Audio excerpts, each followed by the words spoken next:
Vamos agora à entrevista do dia com Maria Lídia Flandoli.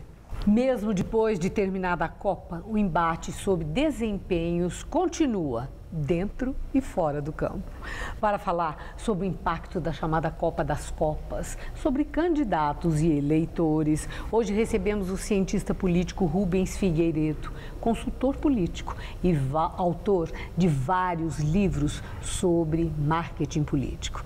Agradeço sua presença e quero começar exatamente esse questionamento, né, o efeito das eleições sobre a consciência do eleitor, se na hora do voto, né, o que é que vai prevalecer? Se a memória rarefeita, como disse Eduardo Campos, ou se pode, de fato, o resultado da Copa render votos? Boa noite, telespectadores. Olha, eu acho que a Copa, do ponto de vista de organização, ela tinha uma expectativa muito pessimista. Quer dizer, criou-se um clima na opinião pública de que a Copa do Mundo seria um fracasso, em termos de organização, em termos de manifestações, e isso não houve. A Copa ela foi um sucesso do ponto de vista de organização e de qualidade do esporte que ela exibiu. O futebol apresentado na Copa foi muito bom, de muito boa qualidade. Agora, o desempenho do time, que vinha sendo bom, foi aquele fracasso, né? Aquela decepção, aquela humilhação do 7-1 da Alemanha. É muito difícil a gente antever o que vai acontecer, mas eu acho que a grande expectativa de uma Copa ruim, de o Brasil aparecendo mal no mundo, isso não aconteceu. Com isso, o governo ganha pontos. Ganha pontos, quer dizer, mas agora é interessante, a Copa acabou, mas aí o debate continua e inclusive a utilização política, né, dos efeitos da Copa. Os candidatos explorarem aquilo que Delfim Neto chamou de a honesta paixão do brasileiro pelo futebol, pode ser contraproducente? Eu acho que sim, tudo que é muito artificial não dá certo.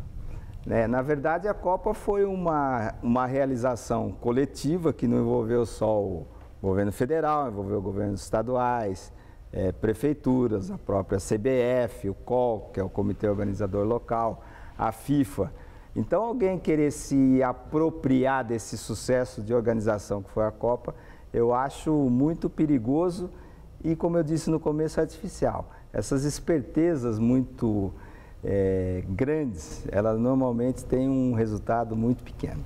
Quer dizer, pode parecer oportunista, digamos. Pode parecer oportunista. Eu achei interessante aquela expressão, a honesta paixão do brasileiro pelo futebol, né? É isso mesmo, né? Honesta é uma paixão... e bonita, né? Não, ótimo, honesta bonita, é coletiva, né? Coletiva. Bom, agora as convenções partidárias, elas aconteceram, a Copa já tinha começado e definições importantes foram estabelecidas, né? O eleitor está ligado nisso, está informado ou não está sabendo de nada porque ele estava com a cabeça na bola?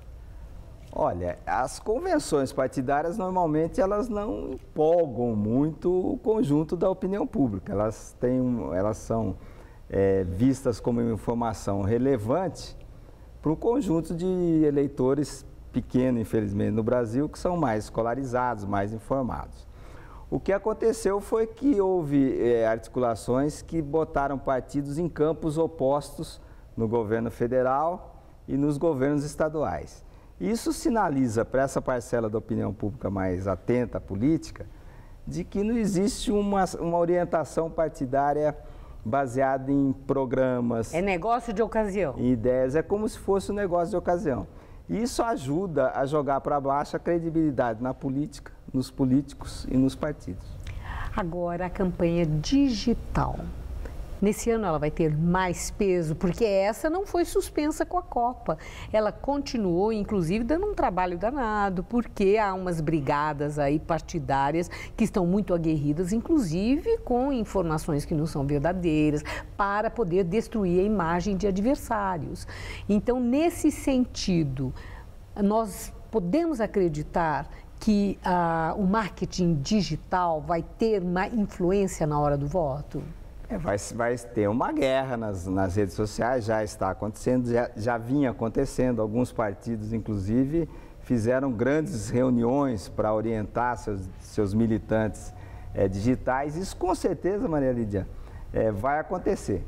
Agora, essas mídias, elas têm uma linguagem própria, né? E a mentira, ela não prospera muito em nenhum meio de comunicação no mundo moderno. Assim como a exploração do sucesso de organização da Copa soa artificial, o militante de rede social, aquele que frequenta a rede social bastante, ele vai perceber o que é uma opinião espontânea daquilo que é organizado, o que é algo que realmente aconteceu daquilo que é inventado.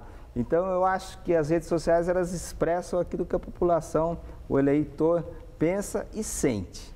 Agora, em São Paulo, para encerrar a nossa entrevista, nós temos assim um fenômeno interessante. Tem o candidato, o governador do estado, que enfrenta uma circunstância adversa, com essa crise da água que está sendo muito explorada pelos adversários, muitas denúncias envolvendo pessoas ligadas ao partido dele, que é o PSDB, e inclusive agentes públicos, né, de governo, tendo tido denúncia de recebimento de propina, etc. Então, tudo, e mesmo assim a Alckmin se mantém bem posicionado na preferência de voto. O outro candidato, Paulo Scaff, teve assim um arranque que surpreendeu, chegou lá nos 20% e empacou.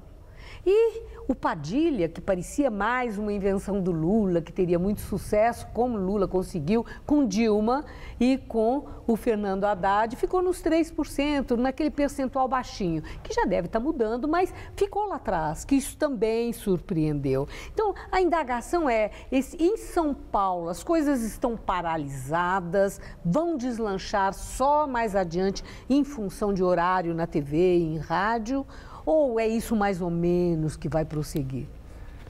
Olha, São Paulo é um caso interessante. O que a gente tem que verificar, e que é um indicador muito importante do que pode acontecer, é o índice de avaliação positiva que o governador tem, que é bem mais alto do que a presidente Dilma tem, por exemplo.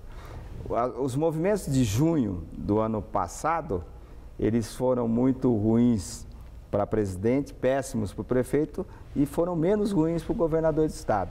Mas o que vai acontecer mesmo, a gente vai assistir depois do início do horário eleitoral, quando as grandes movimentações nas pesquisas acontecem. E outras manifestações, movimentações que poderão acontecer, né? Nós não sabemos. Que certamente esse pós-Copa. acontecerão. Muito obrigada. Eu que Uma agradeço. boa noite.